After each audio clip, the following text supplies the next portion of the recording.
Good evening friends. आज हम लोग डिस्कस करेंगे वैदिक सभ्यता। इससे पहले हम लोग सिंधु घाटी सभ्यता का डिटेल्स के बारे में हम लोग चर्चा किए थे। आज वैदिक सभ्यता के बेसिक से मैं शुरू कर रहा हूँ। तो वैदिक सभ्यता जो इसके जो शब्द है वो वेद से लिया गया है। वैदिक सभ्यता का अर्थ जो इसका होता है वो ज्ञान होता है। वैदिक सभ्यता जो है आर्य है। उसके बाद आर्य शब्द जो है 1853 में वैदिक सभ्यता का जो आर्य शब्द जो है हम लोग वैदिक सभ्यता को शब्द जो है आर्य भी हम लोग बोलते हैं। और आर्य शब्द को 1853 में मैक्स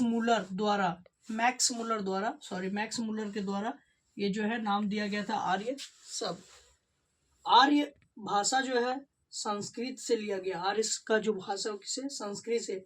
वैदिक सभ्यता में हम लोग ऋग वैदिक सभ्यता और उत्तर वैदिक सभ्यता। ऋग वैदिक सभ्यता 1500 से बीसी से लेकर के 1000 बीसी तक और उत्तर वैदिक सभ्यता 1000 बीसी से 600 बीसी तक। तो वैदिक सभ्यता का ये हमारा था डिटेल्स। उसके बाद हम लोग देखेंगे ऋग वैदिक काल 1500 बीसी से लेकर के 1000 बीसी के काल हुआ था। उसके में क्या क्या थे।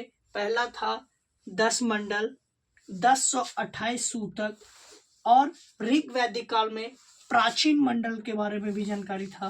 उसके बाद ऋग वैदिक काल में ही नवीन मंडल का भी जानकारी था। और पुरोहित पंडित जिसको हम लोग होत्रु जो वैदिक काल में ये सब थे। उसके बाद होत्रु के बारे में उसके बाद 1500 से 1000 बीसी के बीच में ऋग वैदिक 3 भागों में थे।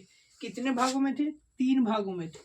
पहला साकाल, दूसरा बालखील और तीसरा वासकाल। अब क्या था इसमें कितना साकाल में कितना मंत्र थे 1017 मंत्र। बालखील में कितना मंत्र थे 11 मंत्र और वासकाल में कितना था 56 मंत्र। तो ये हमारा वैदिक सभ्यता का डिटेल्स थे। उसके बाद हम लोग नेक्स्ट वीडियो में इसके और जो कुछ टॉपिक हैं वो हम लोग डिस्कस करेंगे। Thank you.